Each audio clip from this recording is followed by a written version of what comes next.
اس extremism کا نتیجہ ہے میرے والد کو قتل کیا گیا. آپ کی طرح اے سی رومز میں بیٹھے نہیں ہے, خون دے کے اس ایکسٹریمزم کے خلاف ہم نے لڑا ہے. جس انجسٹس کے خلاف وہ سوسائٹیز جہاں پہ آپ یہ لیفٹ ونگ کہتے ہیں, کیا اس انجسٹس کو ختم کیا گیا ہے؟ نہیں.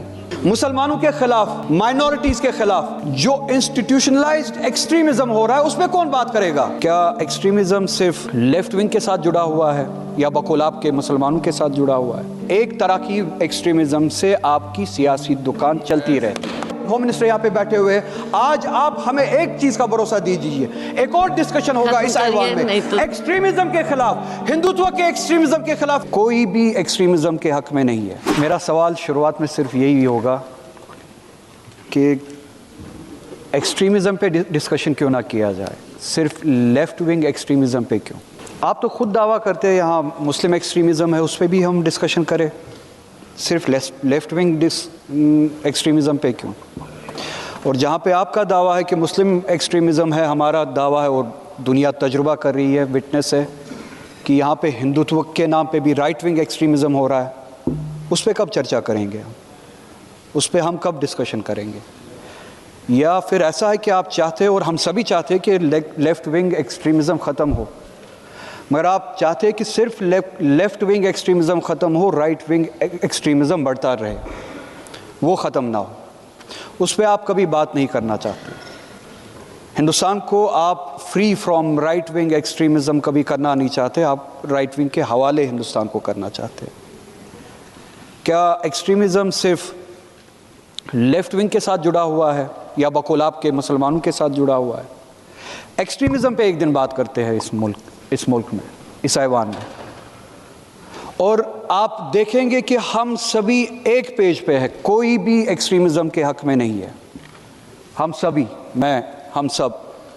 ہم سبھی ایکسٹریمزم کے خلاف ہیں, چاہے وہ لیفٹ ونگ کا ہو, چاہے وہ مسلمانوں کے نام پہ ایکسٹریمزم ہو, چاہے وہ ہندوتو کے نام پہ ایکسٹریمزم ہو. ہم سبھی چاہتے ہیں کہ یہ ملک ایکسٹریمزم سے بری ہو, پاک ہو. اس ملک میں انصاف ہو, جسٹس ہو, پیس ہو, ایکویلٹی ہو, رائٹس ہو, رول آف لا ہو, نارمیلسی ہو. یہ ہم سبھی کا خواب ہے. آپ کا خواب قسطوں میں کیوں ہے؟ آپ کے خواب میں باعث کیوں ہے؟ آپ کا خواب ایجنڈا ڈریون کیوں ہے؟ یا شاید جیسے کہ سٹیٹسٹکس بتاتے ہیں اور ثابت کرتے ہیں کہ ایک طرح کی ایکسٹریمزم سے آپ کی سیاسی دکان چلتی رہتی ہے. لیفٹ ونگ ایکسٹریمزم, صرف نام یوز کرتا ہوں, ایکسٹریمزم ختم ہونا چاہیے, مگر اس کے پیچھے جہاں سے وہ ایکسٹریمزم پنپتا ہے ایک ناانصافی ہے. سوشل ناانصافی, اکنامک ناانصافی, ہسٹورک پولیٹیکل ناانصافی. ایکسٹریمزم کو چھوڑ کے اور ایکسٹریمزم کو ختم کر کے کیا ہم نے اس ناانصافی کو ایڈریس کیا ہے؟ جن سوسائٹیز سے اس طرح کی سیاسی حرکتیں ہوتی ہے جسے پھر ہم اگر ان کو ایڈریس نہ کیا جائے پھر جو ایکسٹریمزم میں تبدیل ہوتی ہے, بنیاد میں ان کی انجسٹس ہے. زمین کے حوالے سے, ریسورسز کے حوالے سے, اکنامی کے حوالے سے, سوشل آرڈر اور سوشل جسٹس کے حوالے سے. کیوں اونچ نیچ ہو؟ یہ ان کا کہنا ہے, ان کی مانگ ہے. اونچ نیچ کیوں ہو؟ کیا اس اونچ نیچ کو ایڈریس کیا گیا ہے؟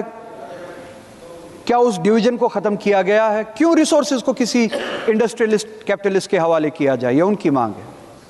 کیا ان کے ریسورسز ان کے حوالے کیے گئے ہیں؟ کیا اس انجسٹس کو ختم کیا گیا ہے؟ ڈسکشن اس پہ ہو. مار داڑ, مارنا, مرنا, یہ سب ہوتا آ رہا ہے. اللہ کرے کہ یہ سب ختم ہو. ہم نے بھی قربانیاں دی ہیں. میرے گھر میں اس ایکسٹریمزم کا نتیجہ ہے میرے والد کو قتل کیا گیا, ایک طرح کے ایکسٹریمزم نے. ہم اس ایکسٹریمزم کے خلاف لڑتے آ رہے ہیں, خون دیتے ہیں. آپ کی طرح اے سی رومز میں بیٹھے نہیں ہیں, خون دے کے اس ایکسٹریمزم کے خلاف ہم نے لڑا ہے. ہم سمجھتے ہیں کہ وہ درد کیا ہے. ایکسٹریمزم کو آپ چھوڑ دیجئے, ہم لڑیں گے, مگر جو انجسٹس زمین کے حوالے سے, ریسورسز کے حوالے سے, جس انجسٹس کے خلاف وہ سوسائٹیز جہاں پہ آپ یہ لیفٹ ونگ کہتے ہیں, کیا اس انجسٹس کو ختم کیا گیا ہے؟ نہیں. بلکہ آپ دیکھتے ہیں کہ اس طرح کی انجسٹس کو دوسری ریجنز میں بڑھایا جاتا ہے. آج آپ کی نظر کشمیر کے ریسورسز پہ بھی ہے انڈسٹریلزم کے حوالے سے یا کیپٹلزم کے حوالے سے. 370 نے ہمیں وہی پروٹیکشنز دی تھی, زمین, ریسورسز. ایک دن ایسا آ سکتا ہے کہ کیپٹلزم کی نظر ہوگی ریسورسز پہ, ہماری حالت چھتیس گڑھ جیسی نہ ہو, اڑیسہ جیسی نہ ہو, ان جیسے علاقوں جیسی نہ ہو. اسی لیے ہمیں کانسٹیٹیوشنل پروٹیکشن ملی تھی 370 کے حوالے سے. آپ نے اکھاڑ کے پھینک دیا. پتہ چلتا ہے کہ آپ کی نیت کشمیر میں بھی وہی ہے جس ناانصافی کے خلاف یہاں پہ لڑا جاتا ہے. دوسرے قسم کا extremism, 2 minute madam, right wing extremism. چلیے میں بات ہی ختم کر دیتا ہوں, میں زیادہ بات ایک منٹ دیجیے بس, اس پہ میں بات کرتا ہوں. رائٹ ونگ ایکسٹریمزم مسلمانوں کے خلاف, مائنورٹیز کے خلاف جو انسٹیٹیوشنلائزڈ ایکسٹریمزم ہو رہا ہے, اس پہ کون بات کرے گا, اس پہ کب ڈسکشن ہوگا؟ ڈیہیومنائز کیا جاتا ہے, ہمیں کہا جاتا ہے ہم باہر سے بلانگ کرتے ہیں, یہاں کے نہیں ہے, باہری ہے, پاکستانی ہے, کہیں اور کے ہے.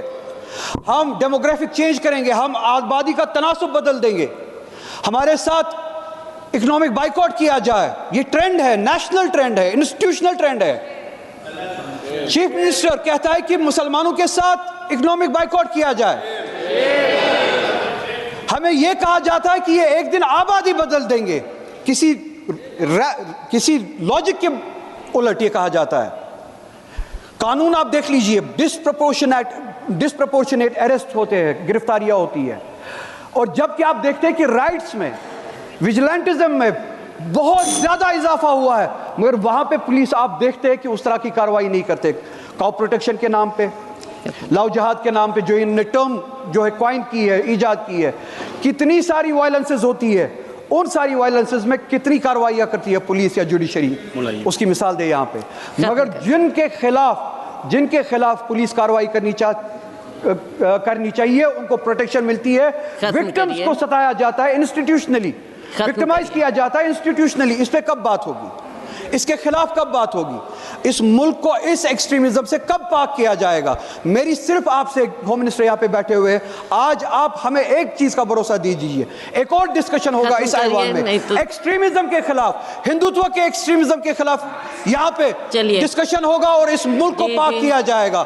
Left wing, right wing extremism کے خلاف اس ملک میں ڈسکشن ہوگا اور اس ملک کو پاک کیا جائے گا. بہت بہت